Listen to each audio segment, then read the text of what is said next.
Married redditors, what is something your spouse hid from you until after you got married? My ex-wife neglected to mention she was a lesbian until after we were married. Kind of a deal breaker. Well, my grandpa's real name was Upton, and he thought it was really weird, so when he met my grandma he told her his name was James. 3 weeks later, yes, they got married after 3 weeks of knowing each other. The story is actually adorable. The priest asked my grandma if she takes Upton to be her husband. This resulted in my grandma yelling in front of the entire church, "Who the hell is Upton?" And then realizing my grandpa had lied to her because he thought his name was weird, she goes, "Oh Lord, yes I do, to take this stupid man as my husband." They were married 65 years with 3 boys, the oldest of which was named James. I never saw a couple more in love or meant for each other than my grandparents. God rest their souls. The fact that she is actually a good cook. For 10 years I cooked almost every meal because every time she cooked it wasn't very, well, good. Got married, and ever since she has made awesome meals which are absolutely beautiful. I asked her when she learned to cook, and she told me she had always known how to cook, but wanted to make sure I wasn't marrying her to be a housewife that cooks and cleans for her husband. That she was bipolar and anorexic. I knew about them, don't get me wrong, but I had never seen any issues in the 2 years we dated, or the 7 years we were friends. I knew she had had troubles, but it all seemed under control. Looking back, there were signs, but love. A month after we got married I had to enroll her in an eating recovery institute. 9 months. Not cheap. No problem though. I just wanted her to get better. A month after she got home I had to send her to the local hospital where she stayed for 2 weeks while she went through a really tough time and they adjusted her meds. No problem though. I love her. A few months after that she admits to me she never loved me, or anybody for that matter. She just put up a front for public. Well, let's see if we can work on it. I still love her. March of this year, she tells me she is a lesbian and leaves me for another woman.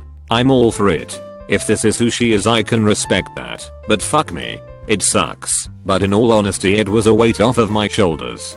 I didn't realize how much her problems had been affecting me. When the papers were signed I felt like a new man. I felt like then sun shone a bit brighter. I had just started my dream job too, so I was able to throw myself into that. I still do love her, but I'm not in love with her. I never knew what that meant until this happened. If she ever asks me for help I will be there for her, but I will never ever get back together with her. God, that felt good to type. I don't think I have ever said it all out loud before. 3-time felon looking to get married then divorced so she could get paid. Divorced and broke now. That he could juggle. You're with someone for a decade and you think you know him, then all of a sudden he starts juggling the 4 oranges he's holding, and when your jaw drops just says, "Oh, I learned when I was a kid." This whole time we could have been on the road as a circus act, and he waits until now to reveal his talents. He's afraid of heights. We were together 7 years before we tied the knot. Tax reasons and love, of course. 2 years later, and I finally realize why he seems disinterested in skydiving, ziplining, roller coasters, cliff sides, etc. He said he only did it because I wanted him to. I'm not an observant woman.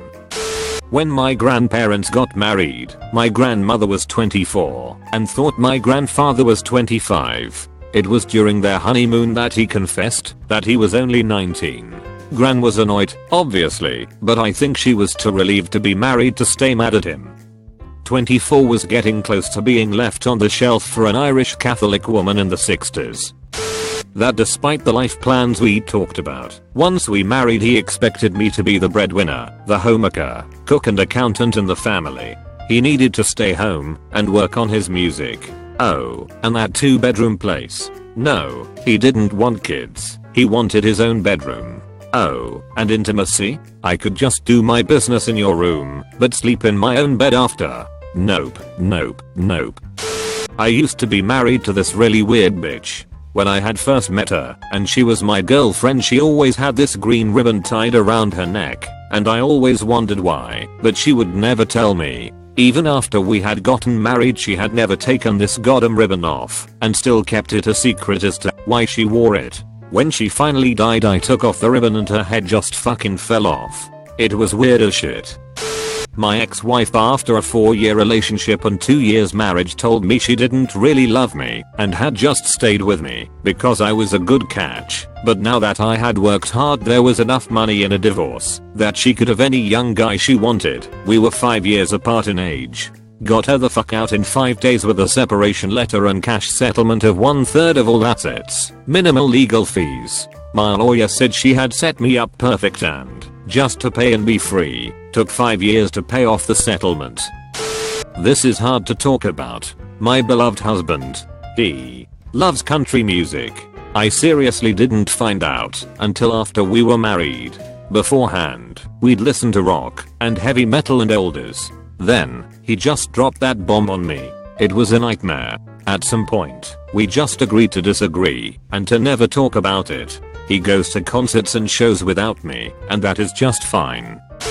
My ex hid from me several things. The fact that he was sleeping with 16-year-old girls, legal here, getting drunk with minors, was spending the money I was earning for bills, since he wouldn't work, on said alcohol for minors, and that he was an abusive jerk.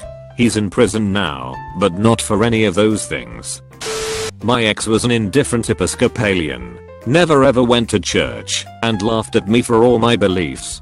6 years into marriage I finally have my atheist epiphany, for all my own reasons, and he promptly divorces me, telling everyone it's because he can't be with someone who isn't religious.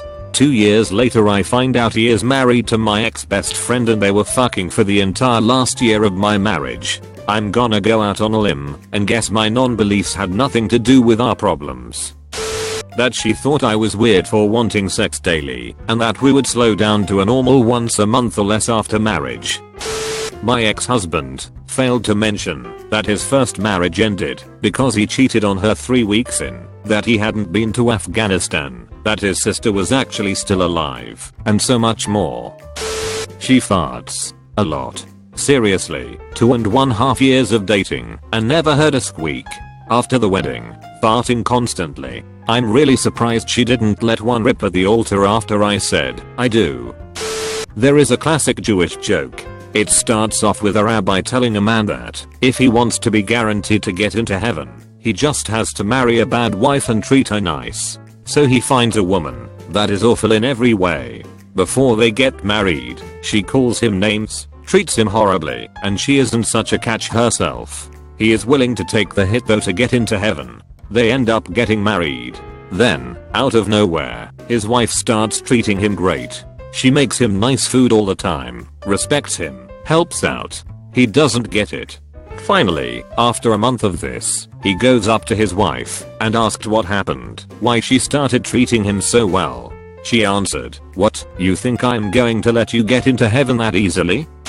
Well, thankfully I didn't marry her, but we were engaged, and 2 months before getting married she unleashed her violent tendencies. She would hit me if I ever argued with her, and when I told her to stop she would hit harder. I also found out that she had a bipolar issue, thus her abusing me, and would also cut herself, and when I tried to break off the marriage because of this, she threatened to kill herself. I called the cops when she pulled a knife out and threatened to hurt me and herself. She told them that I had been hurting her, and when I told them what was really happening they laughed and took me to jail. I eventually had enough of her shit and didn't care what happened and got the fuck out of there. Best decision of my life.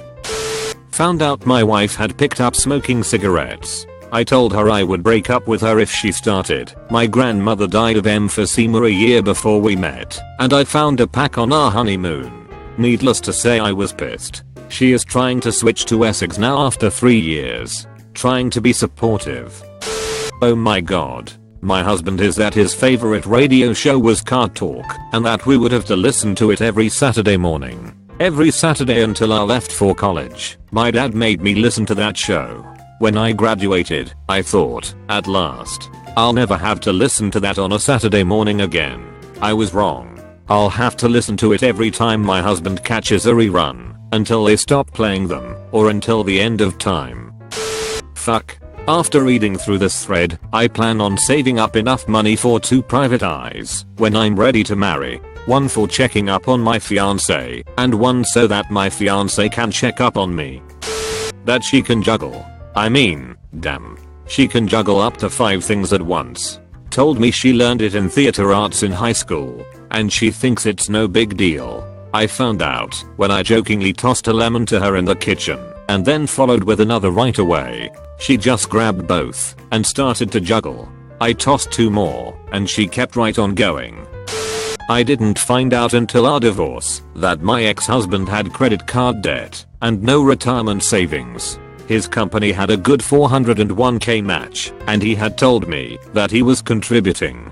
Turns out he had never even set up his 401k and was not putting any money toward retirement savings, in addition to accumulating credit card debt. Thankfully all the debt was in his name, and the divorce filing had him paying all of his debt and me keeping all of my retirement savings. Bullet dodge there. He likes snacking in bed. Discovered this on the honeymoon, when I woke up at 2 in the morning to him eating an entire can of Pringles, spraying crumbs everywhere, in the covers, rather than at the table in our room. Still trying to break him of that habit with little success. I sometimes wake up with popcorn kernels in my hair. He actually was living under a false identity. He stole the identity of his military superior when both of them were attacked in Korea. That if my family didn't stay in line with how he acted, he'd try to cut me off from them. Oh, and he had some really bad anger issues. When he became abusive, he hit me and kicked me out of the house. Now, my family isn't perfect. We fight, normal family issues. We are not drug dealers or rapists, but we are family. We love each other. So naturally, when I came home in the middle of the night, crying, 3 hours away, we lived in another city, they had something to say about it. Now, I was married. I tried to make it work. So I went back. Naturally, my family wasn't excited about that. But I went back anyway. Then it got worse. So then he told me that I couldn't talk to them anymore. Actually, his exact words were, cut your family out of your life, or leave. So I left. It all worked out for the best. My mom was diagnosed with cancer, and I'm helping take care of her. I see my niece and nephew a lot. I have a good job. My life is relatively simple, and I'm happy. The best revenge is to live well. That after 18 years she'd weigh close to 3x my weight. I love her, but wish that didn't happen. I brought undiscovered alcoholism to the table. Never drank before getting married. I'm okay now. The moral of the story, there are many reasons not to get married young. One of which is that your personality isn't fully developed. First wife was in deep denial about her own sexuality, but married me and had 2 children to prove to her mother that she was a good daughter. Completely fucked up, I know. The charade was over by year 7, and we had 2 healthy children. Second wife was deeply in debt up to her eyeballs and hid it from me. I found out about it when I answered a call from a debt collector the day before we got married. My father has horrible gas. Like, everyone has sulfur, spoiled milk, and a rotten watermelon left in a car in Florida in July smell to it. My stepmother had no idea about it until 3 weeks after they were married, since she had gotten rid of her cat for him, and he had nothing else to blame the smell on anymore. She somehow hid the fact she was ticklish on her sides. Then one fateful day, my wife is also blonde, I poked her side to annoy her, and she was like, don't I'm so ticklish there. Then I said, you are? Since when? The look of dread on her face, realizing how she had hid it from me for so long and now it was known, was like a movie scene. As any good husband, I proceeded to tease her for a while, but not too badly. Not really hiding, but my wife never once asked me to put the toilet seat down until the day we moved into our apartment. We had lived together previous to being married. My husband died 10 years ago, but we were married for 27 years. After about year 10th of marriage, he told me that his mom had shot his dad after catching him cheating, not killing him, but ending a long and successful career in the military. After he finally told me this, a lot of things that had never made sense to me before finally did. I didn't know that my wife loved rap music, gangster rap, and can rap. Introverted middle-class white girl loves and can perform D12, Filth and All, and Eminem stuff, taking particular relish in the more misogynistic and violent songs. Blew my mind. Had no fucking clue. Not my personal story, but my mother started dating this nice little old man. After a year of dating he came clean that he had been in prison for 15 years for the murder of his first wife. My mom continued to date him. She didn't tell me until they broke up, and all I could think was, I used to go over to his house and he would make me dinner, and he made really good chili. I would have never even expected that. You never know what people are hiding. My now late husband came to me directly from his mother's home and into mine. I cooked, cleaned, and did everything that a good old-fashioned wife does for her husband, all the while he claims that he cannot do these things. After living together for 4 years, 2 years into our marriage I became so ill that I was laid up for weeks. I feared that we would both starve and be living in filth and poverty from eating out, until he surprised me with a better than my own home-cooked meal. It was delicious. Even the house was cleaner than ever. I think it's hilarious that he hid his domestic talents from me for so long and was even better than me. I was duped for 4 years. That she pulled the goalie, and thus we got pregnant on our honeymoon or the week after. Honorable mention. 2 weeks before we married, I uncovered that she needed her teeth replaced because she had the worst bulimia the dentist had ever seen. At the same time, I found out that she had another credit card that I did not know about. In my first month of marriage, I wrote a check for about 30k to credit